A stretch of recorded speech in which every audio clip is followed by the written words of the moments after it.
Quinta-feira, 26 de junho de 2025, 9h30 da manhã. Recebi nessa madrugada da minha vizinha Eliane Brum um artigo que eu não podia deixar de comentar. A máquina de mídia da Norte Energia que turbina Belo Monte.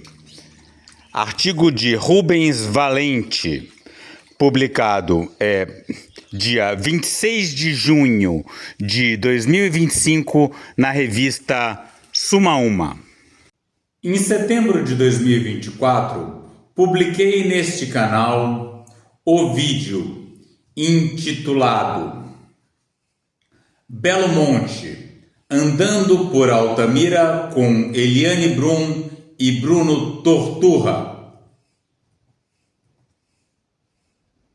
em que fazia reflexões sobre a cidade de Altamira, no sudoeste do Pará, e sobre a atuação da Norte Energia, concessionária da hidrelétrica de Belo Monte.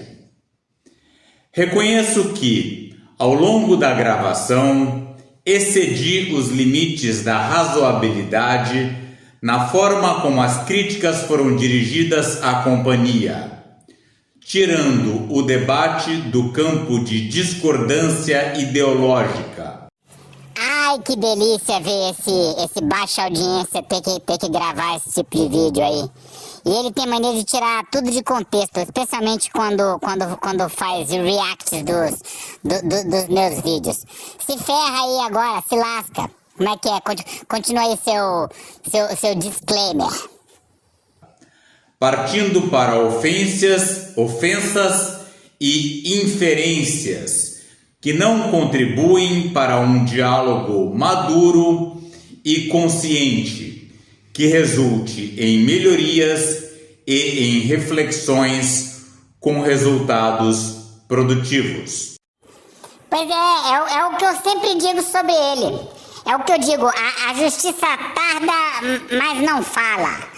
A justiça tarda, mas não falha. Enquanto eu reflito sobre a minha estratégia de comunicação em relação a Belo Monte, de forma a tornar o nosso canal mais maduro e consciente, tadinha, que barra. Eu vou reproduzir esse artigo de Rubens Valente, que é um jornalista extremamente respeitado. Na semana em que se comemora o Dia do Índio, a nossa conversa é com o jornalista Rubens Valente, ganhador de 2 prêmios ESSO. Ele nos fala de seu projeto mais recente, Os Fuzis e as Flechas, história de sangue e resistência indígena na ditadura. Em seu livro-reportagem, Rubens conta as tragédias esquecidas dos índios brasileiros e traz à tona os erros e as omissões do Estado em relação a esses povos durante o período da ditadura militar no país. Rubens, obrigada por conversar com a gente. Antes de tudo, parabéns pelo trabalho, uma pesquisa intensa e extensa, né? Então, assim, começa falando pra gente sobre essa pesquisa mesmo. Quantos anos de pesquisa para chegar ao resultado desse livro? Obrigado, Rosiane. Eu quero agradecer também a oportunidade de discutir esse tema, né? Que é tão pouco conhecido no Brasil. Publicado na Suma Uma, que é editada pela Eliane Brum, também uma jornalista altamente qualificada e premiada. Eu deixei ontem minha casa em Altamira, no Arco do Desmatamento. Quando eu falo que Eliane Brum é minha vizinha, tem um certo exagero nisso, né? Ela não mora aqui na casa ao lado, mas o paraense tem essa coisa de chamar todo mundo que mora perto de vizinho. E dadas as dimensões amazônicas, a gente mora bem pertinho, né? Vocês estão vendo aqui na minha frente, eu tenho o rio Xingu, ou o lago da hidrelétrica de Belo Monte. Ali logo depois da curva do rio fica Eliane Brum. Por exemplo, agora tá chovendo. Nossa, que coisa maravilhosa. Eu amo Laninha. Ô menininha linda, a Laninha. Já é o Ninho, eu prefiro não. E tá chovendo aqui e eu tenho certeza que tá chovendo também ali na casa da Eliane Brum. É isso que eu chamo de minha vizinha. Da Amazônia, para estar aqui com vocês. Eu deixei minha casa depois de ver, dia após dia, o sol sanguíneo produzido pelas queimadas. Pois é o mesmo pôr do sol que eu vejo, né? Olha que maravilha, morar do lado de uma poetisa, ela faz a melhor descrição, é o sol sanguíneo produzido pelas queimadas. Eu escrevi assim, nessa foto que eu publiquei no Twitter, em 3 de novembro de 2022. Pôr do sol apocalíptico sobre o rio Xingu, em Altamira, sob densa camada de fumaça das queimadas da floresta. Aliás, complementando, queimadas estas que são parte dos impactos indiretos da construção de uma grande hidrelétrica na Amazônia. Ao som de fogos de artifício de manifestantes golpistas acampados em frente à base do Exército, torcendo por uma forte chuva para dispersar os dois, golpistas e fumaça. Pois em novembro a chuva não veio, né? Continuou queimando e a turma continuou acampada. E hoje em dia estão se dando super bem aí no novo governo Lula 3. É um sol vermelho, é um sol sinistro, de uma beleza cruel. É um sol apavorante esse que é produzido pelos incêndios criminosos. Não há nada mais horroroso, acreditem, do que ver uma floresta e com elas mundos de seres vivos queimando junto. Nesse ano, pela primeira vez na minha vida, eu não fui atrás do fogo para fazer a cobertura como jornalista. Eu via o fogo de qualquer janela da minha casa. Esse é o Brasil de Bolsonaro. Infelizmente, anos depois, já no governo Lula, o fogo se repetiu até com mais intensidade, né? Então, eu complemento, é o fogo é o Brasil de Bolsonaro e Lula. O fogo vai chegando cada vez mais perto, e um dia pode nos alcançar a todos. Eu quero dizer, muito explicitamente, que se Bolsonaro se reeleger no domingo, a Amazônia vai acabar. É muito fácil para mim agora, em 2025, constatar que a Amazônia não foi salva por essa última eleição de Lula. E naquele momento eu também estava, da mesma forma, fazendo uma campanha com todas as forças pela derrota de Bolsonaro e não me arrependo nem um minuto disso. Ele matou 2 bilhões de árvores em menos de 4 anos. A floresta já chegou a 20% de desmatamento e o ponto sem retorno previsto pelos cientistas é entre 20% e 25%. Se a Amazônia acabar, as crianças de todos que estão aqui terão um futuro hostil. As crianças do outro lado do mundo terão um futuro hostil. Essa não é a eleição mais importante da vida dos brasileiros. É uma eleição crucial para o planeta. É uma eleição ainda mais decisiva para os não-humanos que sequer podem votar para barrar sua destruição. A democracia brasileira nunca alcançou os mais pobres, os pretos, as mulheres, nem os povos floresta e os outros povos natureza. E isso incomodou pouco demais os brancos, os homens, a classe média e os mais ricos desse país. E também porque incomodou pouco, estamos nessa situação. Nesse ponto, a gente deveria estar discutindo uma democracia não só capaz de alcançar todas, todes, todos, mas também os direitos da natureza. Em vez disso, a gente está lutando para não acordar em 31 de outubro numa ditadura completa. Se Bolsonaro ganhar, o horror será de uma ordem que nem mesmo nós que testemunhamos o sangue somos capazes de alcançar. Lula ganhar é a nossa melhor chance, mas ainda assim vai ser muito difícil. A mesma coisa vale para a próxima eleição em 2026. E não vai ser Bolsonaro, provavelmente vai ser Tarcísio, Michele ou qualquer um daqueles representantes da extrema-direita. E eu estarei fazendo campanha para Lula novamente, apesar de todo. Estamos nessa eleição entre a catástrofe e o muito difícil. O que eu posso dizer de mais importante aqui é que a luta não acaba no dia 31. Seja o resultado que tiver. Nós que estamos vivos, estamos diante de uma guerra movida contra a natureza, uma guerra planetária que não acabará enquanto vivermos. A luta é para sempre. E não existe a opção de estar ou não estar em guerra. A guerra já está, E Bruno Pereira e Dom Phillips, Zé do Lago, 7 indígenas assassinados só em 10 dias no mês de setembro. E tantos outros só nesse ano são vítimas dessa guerra. O que existe é a opção de lutar ou deixar que o fogo te alcance. Uma amiga, quase paralisada, como tantos pelo horror dessa eleição, me perguntou: onde a gente encontra ar para respirar? E eu disse: na luta coletiva. A omissão nessas eleições, e para muito além delas, não é uma opção. Em momentos limites como esse, toda omissão é ação. De hoje até domingo, o melhor que podemos fazer é lutar por cada voto para Lula, sem jamais perder de vista que no dia 31, seja qual for o resultado, acordaremos em pé e seguiremos lutando. Muito obrigada. Pois é, tivemos a ilusão de que a eleição foi vencida, mas a luta continua e muito feia. Vamos seguir na leitura do artigo do Rubens Valente. Em ano de COP30, empresa reforça a estratégia de divulgação de notícias positivas sobre a usina e usa a mesma assessoria de imprensa que o Ministério de Minas e Energia. E aparentemente está dando certo, porque ninguém mais fala sobre impactos de Belo Monte, só se fala em transição energética justa. Esse negócio de entregar o Ministério das Minas e Energia para aquele político que vai favorecer os lobbies da energia e da mineração, entrega a agricultura para os latifundiários, e aí bota o meio ambiente e você dá para um ambientalista e depois eles que se virem, isso não dá certo. O meio ambiente sempre termina levando a pior e a gente já está pagando o preço disso. Em um ano de cúpula do clima em Belém, no Pará, os meios de comunicação tradicionais publicaram nos últimos meses reportagens sobre a usina hidrelétrica Belo Monte, no Rio Xingu. Após audiência de conciliação realizada no dia 30 de abril de 2025,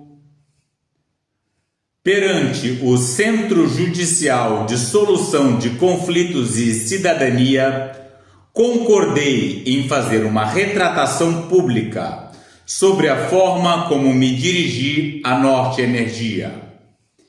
Entendo que as palavras dirigidas à companhia foram ofensivas e desnecessárias e também atingem a honra dos colaboradores e a reputação do empreendimento.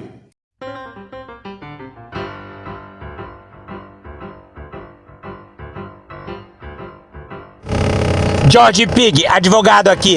Uma dica para você que está começando na internet: é melhor pensar 2 vezes antes de virar valentão na hora de gravar vídeo, para depois não ter que ficar pianinho na hora de gravar acordo judicial.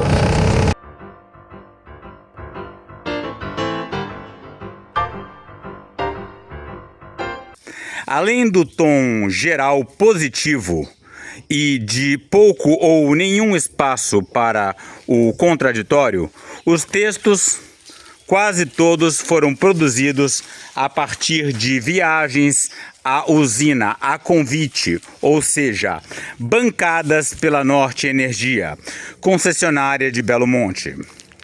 A FSB, assessoria de comunicação da empresa, é a mesma do Ministério de Minas e Energia, da Secretaria de Comunicação da Presidência da República e de vários outros órgãos do governo federal.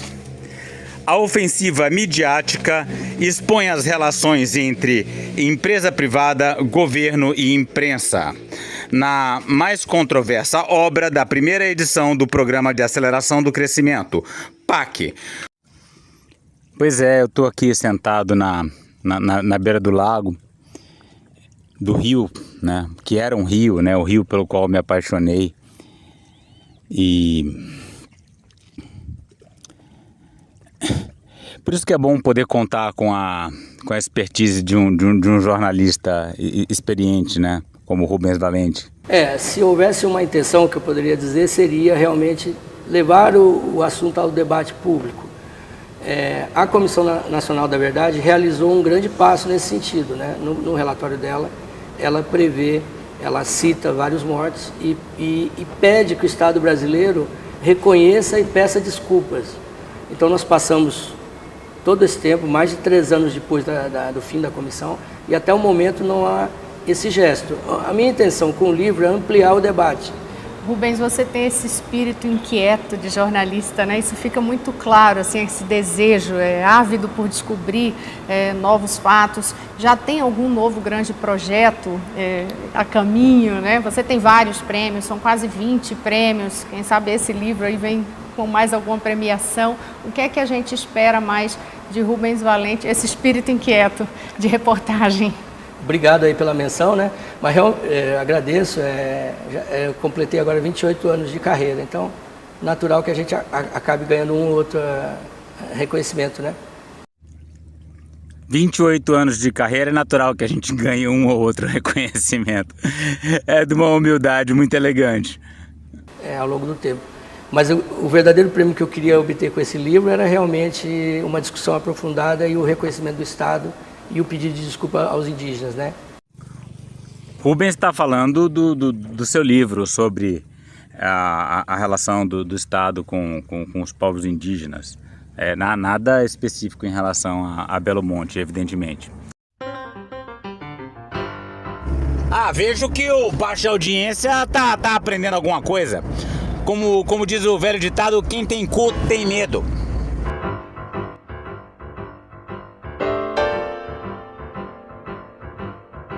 Apesar de que Belo Monte foi um projeto da época da ditadura, né? Que fala logo que é uma obra controversa.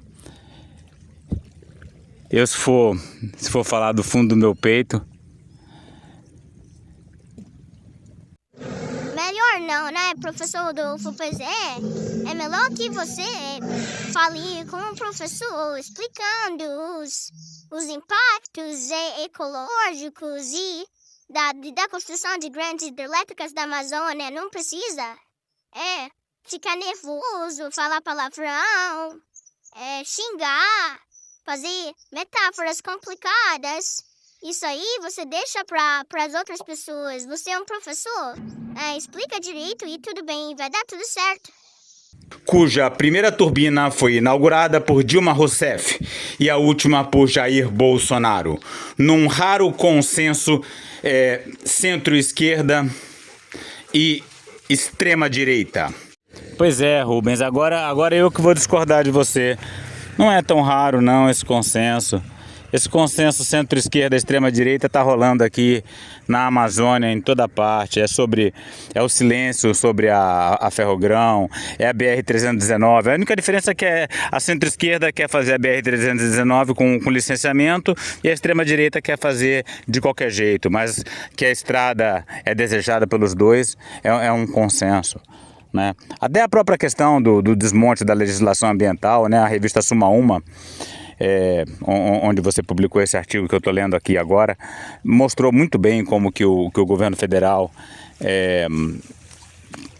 tem uma participação profunda. Você sabe, claro, disso, né?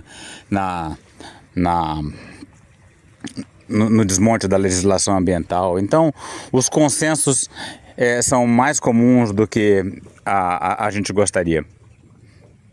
A renovação da licença de operação de Belo Monte, vencida desde novembro de 2021, está hoje na mesa do Instituto Brasileiro de Meio Ambiente e dos Recursos Naturais Renováveis, IBAMA. A chamada press trip é uma prática adotada por empresas e órgãos públicos na qual os jornalistas são levados a um ambiente controlado com uma agenda de entrevistas pré-definida.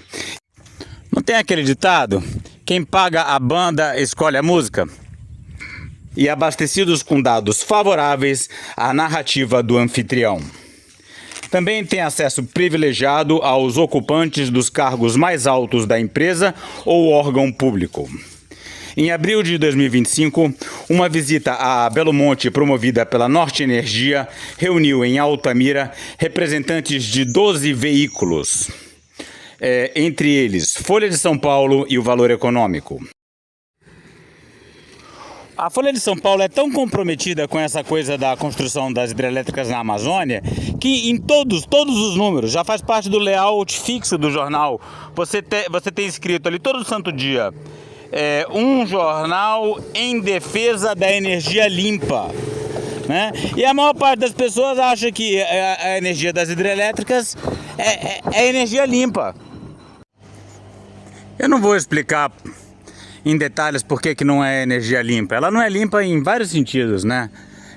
Não apenas do ponto de vista da emissão de gases de estufa, né? Porque para construir uma hidrelétrica dessa emite-se muito gás. O próprio funcionamento de um lago, de qualquer hidrelétrica tropical, converte gás carbônico em metano.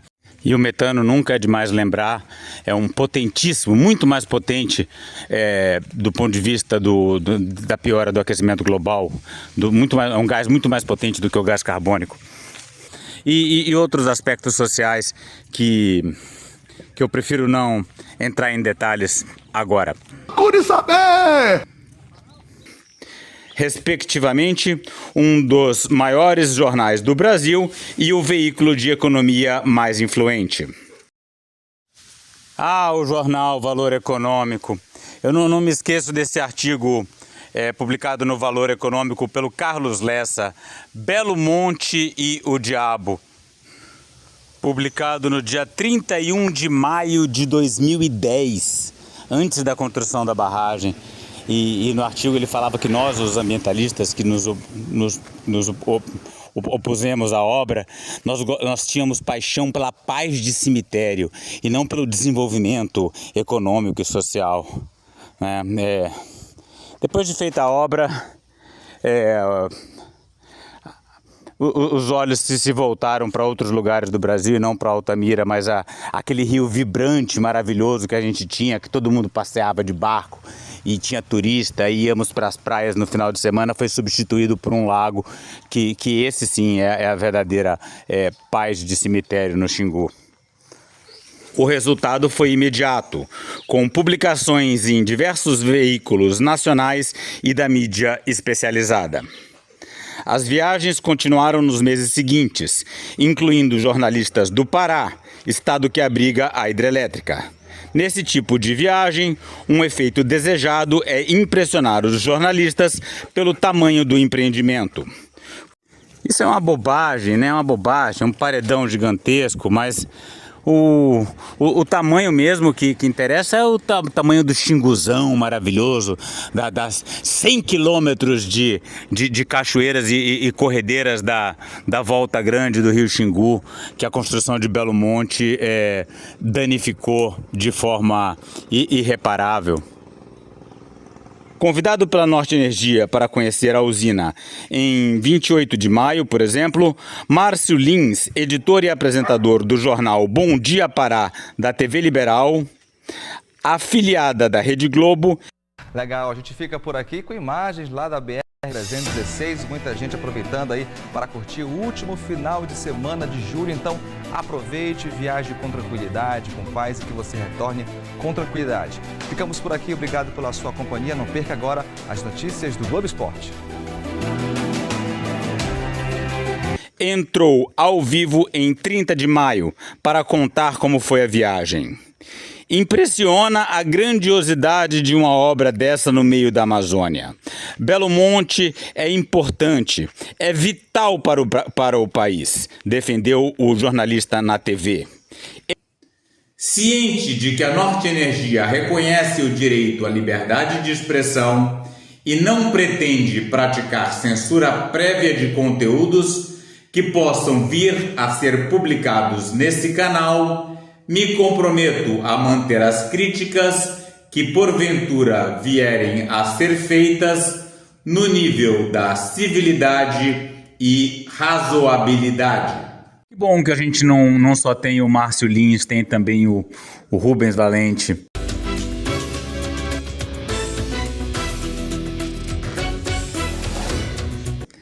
Para nos ajudar a fazer as críticas com a sua experiência de jornalista renomado, ciente da razoabilidade e da civilidade. Obrigado pelo convite. Boa noite aos colegas de bancada, aos telespectadores. Quero agradecer à TV por trazer esse tema tão importante, né? Que isso, Rubens. Eu que te agradeço o excelente artigo publicado na Suma Uma. E trata de temas tão relevantes, né, que geraram tanto debate. Sim, e o debate da questão energética hoje em dia está todo concentrado nessa coisa de energia baseada em combustíveis fósseis ou a chamada energia limpa, a transição energética justa, que não é limpa, nem justa, nem coisa nenhuma. E esse debate não pode morrer.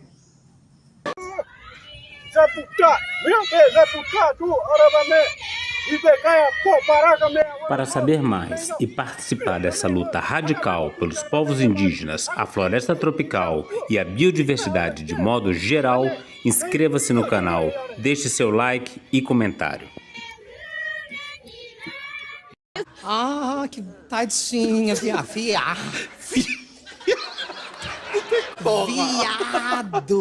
Viado. Nossa. Ai. Gente, que tragédia. Tadinha.